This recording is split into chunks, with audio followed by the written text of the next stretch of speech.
En présence d'un appareil de combustion, que ce soit une chaudière, un chauffe-eau, un insert ou une cheminée, et quel que soit le combustible qu'on va utiliser, si l'appareil est défectueux, encrassé, mal réglé, voire vétuste, ou si l'arrivée d'air à l'intérieur du local où il se trouve localisé est insuffisant, la combustion va être incomplète. Cette combustion incomplète va engendrer la production d'un gaz appelé monoxyde de carbone ou plus communément le CO. Le monoxyde de carbone est un gaz invisible, inodore, incolore, non irritant. Il est quasiment indétectable. À forte concentration dans l'air ambiant et notamment dans un lieu confiné, il va devenir mortel. En effet, les molécules de monoxyde de carbone vont se fixer sur l'hémoglobine du sang à la place de l'oxygène et cette substitution va entraîner une mort par asphyxie. C'est pour cela que l'Agence régionale de santé organise régulièrement des campagnes d'information sur la prévention du risque monoxyde de carbone avant et pendant les périodes de chauffe.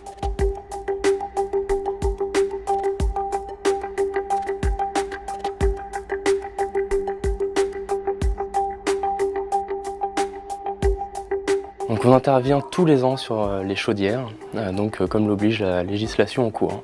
Donc on procède au démontage d'organes vitaux de la chaudière, au démontage du brûleur pour un contrôle brûleur complet comprenant les isolants, les joints, les électrodes ainsi que le corps de chauffe et son nettoyage.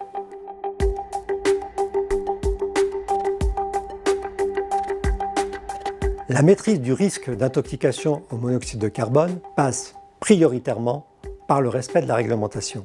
Celle-ci impose, une fois par an, l'entretien et le contrôle des appareils de chauffage fixes, tels que les chaudières, d'une puissance comprise entre 4 et 400 kW, par un technicien qualifié.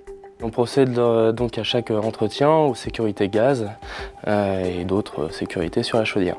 On vérifie donc le fonctionnement de la chaudière avec un relevé de combustion qui va donc nous donner les performances énergétiques de la chaudière et vérifier en même temps que la chaudière ne présente aucun risque pour les usagers et l'environnement.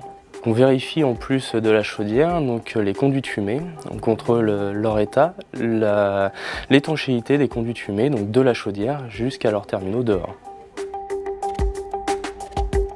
Alors pour les plombiers chauffagistes, c'est un marché, l'entretien et la maintenance, qu'il ne faut pas négliger, mais par contre qu'il faut faire bien. Alors la CAPEB organise tout au long de l'année, et depuis de nombreuses années, des campagnes d'information, des journées de formation, des soirées d'information, enfin tout ce qu'il faut, de manière à les informer sur les risques qu'ils prennent eux-mêmes en entrant dans une pièce qui serait chargée en monoxyde de carbone, aux risques qu'ils font courir aux particuliers s'ils n'ont pas s'ils prennent pas toutes les précautions qui s'imposent, et puis au risque juridique, puisque à partir du moment où un chauffagiste, un professionnel intervient, on sait très bien qu'il est responsable de ce qu'il a fait. Et s'il y a un accident, sa responsabilité sera nécessairement mise en jeu. Donc le monoxyde de carbone se fait lors du relevé de combustion dans le conduit de fumée, mais aussi autour de la chaudière et dans le local où est située la chaudière. Alors les professionnels doivent impérativement, aujourd'hui c'est indispensable, être équipés d'appareils adaptés, adéquats, des appareils de contrôle, des appareils de mesure de CO. Il en existe des portatifs qu'on peut avoir sur soi et qui sont un gage de sécurité, ça j'insiste là-dessus, pour nous-mêmes, pour nos techniciens. Et puis des appareils de combustion, de contrôle de combustion, pour d'abord donner aux gens le meilleur de la performance de leur appareil de chauffage, mais aussi et surtout la sécurité, la garantie qu'ils ne vont pas s'intoxiquer avec cet appareil-là. À chaque fin d'entretien de la chaudière, une attestation d'entretien est remise à l'usager. L'attestation prouve que le démontage et le contrôle de toutes les pièces et éléments de sécurité de la chaudière ont été effectués par un technicien qualifié. En plus de l'attestation d'entretien est remis un dépliant sur les risques du monoxyde de carbone.